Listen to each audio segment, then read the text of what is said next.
Bonjour à tous, c'est Absolute et bienvenue dans cette nouvelle vidéo théorie. Il y a quelques jours, je vous présentais les réflexions de Luke vis-à-vis de divers éléments de la saga, et il y en a un qui a particulièrement retenu mon attention, c'est celui en lien avec les esprits de la Force. Bref, vous êtes au courant, Star Wars 9 approche à grands pas, et les théories ne vont pas tarder à fuser sur YouTube. Aujourd'hui, c'est à mon tour de vous en présenter deux. Et la première concernerait le climax du film, c'est-à-dire l'aboutissement final de cette trilogie et de fait de la saga. Mais avant d'en venir au but, rétablissons quelques faits. De nombreux fans se sont plaints du fait qu'il y ait peu de lien entre la prélogie et la postlogie. On a bien eu droit à quelques évocations, des soldats clones, I won't have you question my methods. They're obviously skilled at committing high treason. Perhaps Leader Snoke should consider using a clone army. ou bien encore du nom de Dark Sidious. That's not true. At the height of their powers, they allowed Darth Sidious to rise, create the Empire, and wipe them out. It was a Jedi Master who was responsible for the training and creation of Darth Vader. Mais rien d'autre de bien convaincant. Eh bien ma petite théorie va peut-être pouvoir résoudre ce problème. Mais venons-en aux faits. Dans Star Wars, nous le savons, les Jedi ont acquis la possibilité de transcender la mort et de continuer à guider les vivants en matérialisant leur esprit en fantôme de force. À l'heure actuelle, Yoda, Obi-Wan et Anakin sont les trois seuls Jedi à avoir atteint ce potentiel de pouvoir. Mais il ne faut pas oublier que Qui-Gon est le premier d'entre eux à avoir envisagé ce pouvoir, mais malheureusement il n'a pas pu aller au bout de son entraînement et peut seulement communiquer avec les vivants sans pouvoir faire apparaître son enveloppe corporelle comme nous avons pu le voir dans la série animée The Clone Wars. Yoda, my old friend, you have come at last. Qui-Gon Jinn. Really you? It is? It is. Losing my mind, I am not? No, my friend, no. Show yourself. Can you?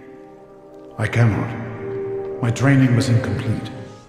De fait, le livre Les Secrets des Jedi nous apprend que Luke sait qu'il faut s'entraîner et ce notamment auprès des prêtresses de la Force pour acquérir ce pouvoir, ce qui me laisse penser que Luke devrait bien faire son retour dans l'épisode 9 en tant que fantôme de Force. D'autant plus que comme Yoda et Obi-Wan dans leur temps, le corps de Luke a complètement disparu à sa mort, ce qui selon moi ne laisse que peu de doute sur son destin. Maintenant, comme je vous l'ai dit dans la précédente vidéo, ma théorie est la suivante. Tous nos héros, vivants ou morts, vont se réunir et unir leurs forces pour mettre un terme définitif aux agissements de Dark Sidious. Dark Sidious, anciennement l'Empereur, qui fera réellement son retour dans le prochain film, c'est officiel, la seule et unique chose que l'on ignore à l'heure actuelle, c'est la manière dont il fera son retour.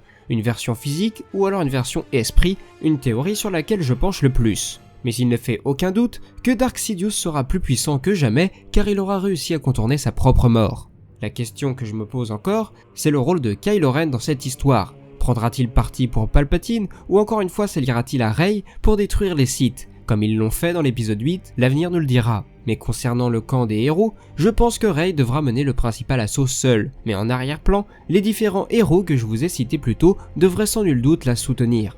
Luke, comme je vous l'ai déjà dit, apparaîtra certainement pour aider Rey à trouver son chemin dans la Force. Yoda pourrait également faire son retour pour faire face à l'Empereur, car on l'a vu dans l'épisode 8, Yoda a encore de l'énergie en réserve.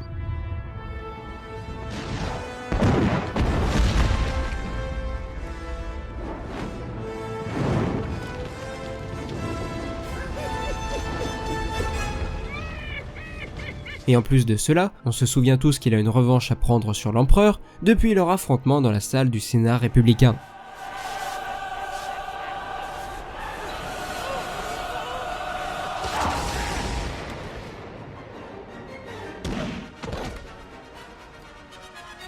Obi-Wan pourrait également faire son retour, car en plus de toutes ces rumeurs sur une possible série Kenobi, le ramener sur le devant de la scène ne peut être qu'une très bonne idée, et pour tous ceux qui pensent qu'il n'y a rien à voir entre Obi-Wan et Rey, je vous conseille de tendre un peu plus l'oreille, car lorsque Rey a de nombreuses visions après avoir touché le sabre de Luke Skywalker dans l'épisode 7, on peut entendre de nombreuses personnes parler, comme Yoda, Luke, Palpatine, et oui, même lui, et enfin la vision se termine par Obi-Wan qui interpelle Rey sur le fait que ce sont ses premiers pas dans la découverte de ce nouveau monde qui l'entoure grâce à la Force. Tous ces différents indices me laissent penser que revoir Obi-Wan Kenobi en tant que fantôme de force dans l'épisode 9 est extrêmement probable. Et enfin, concernant le dernier d'entre eux, à savoir Anakin, je pense qu'il ne serait pas idiot de le voir partager une scène avec Kylo Ren, pour essayer de le ramener sur le bon chemin. Après tout, Kylo idolâtre son grand-père. Anakin pourrait ainsi essayer de lui faire comprendre que devenir Dark Vador était une erreur et qu'il ne veut absolument pas qu'il commette la même erreur, à savoir de se repentir trop tard et au final qu'il le paye de sa vie comme lui, même si j'ai du mal à penser que Kylo reviendra du côté lumineux, si ce n'est justement à la toute fin quand il est trop tard, répétant alors le même geste que son grand-père.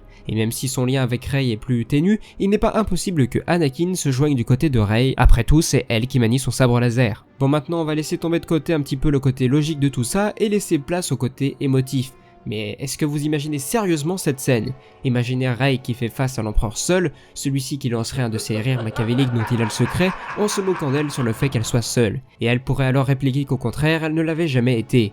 Et là, en fondu, tous nos héros apparaissent prêts à s'allier contre leur dernier ennemi, ce serait une scène digne d'un Avengers, mais dans Star Wars. Bon, en gros, si vous avez vu Le Seigneur des Anneaux et notamment Le Retour du Roi, ça serait un équivalent à la scène durant laquelle Aragorn débarque à côté de Minas Tirith avec Legolas et Gimli, et où les orques se rendent compte trop tard que ces trois aventuriers sont en fait accompagnés de milliers de soldats fantômes.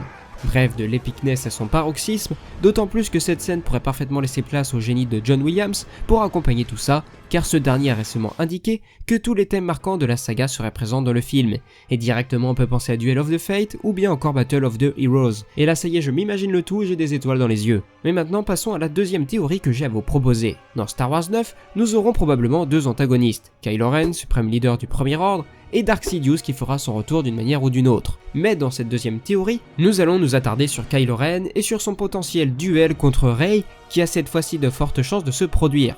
Alors là vous seriez en droit de vous demander pourquoi il y a plus de chances que cela se produise. Et pour répondre à votre question, je vous propose deux arguments. Le premier, c'est que dans cet extrait de vidéo, on peut voir Kylo et Rey s'affronter à coups de sabre laser, ce qui indique bien qu'ils se rencontreront à nouveau.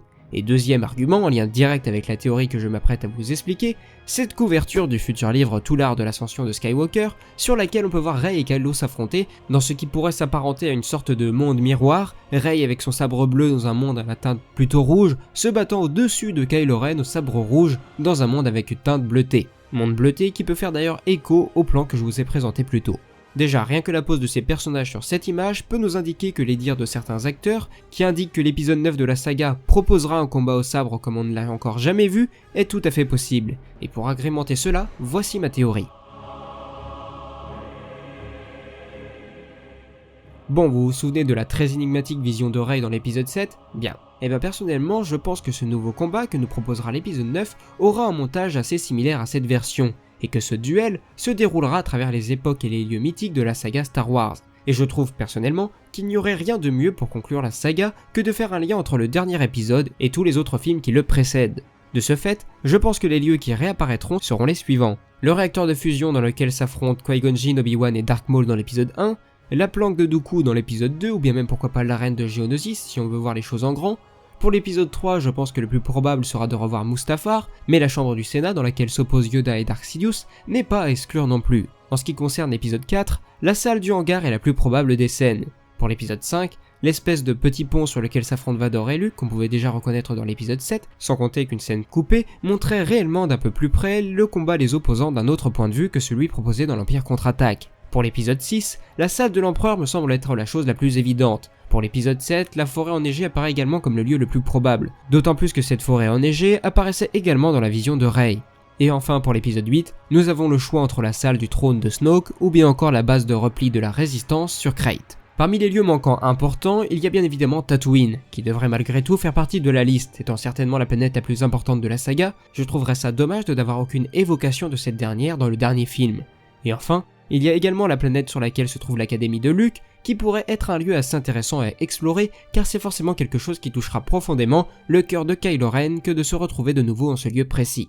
Bref, voilà ce qu'il en était concernant mes deux petites théories. Bon, c'est sûr que je me fais certainement un peu trop d'illusions, mais bon Dieu, qu'est-ce que je rêverais de voir ça sur l'écran le 18 décembre. Bref, n'hésitez pas à me dire ce que vous en pensez, si vous pensez que ces fins que je vous propose sont plausibles ou pas du tout. D'ailleurs, n'hésitez pas vous aussi à me proposer vos idées de scénario pour Star Wars 9, pas obligé que ce soit extrêmement détaillé, mais essayez de faire en sorte que ce soit un minimum cohérent avec les films précédents, et si vous êtes chaud, envoyez-moi toutes vos idées à cette adresse pour que je puisse regarder tout ça et peut-être pourquoi pas faire une vidéo sur les meilleurs scénarios que vous me proposerez.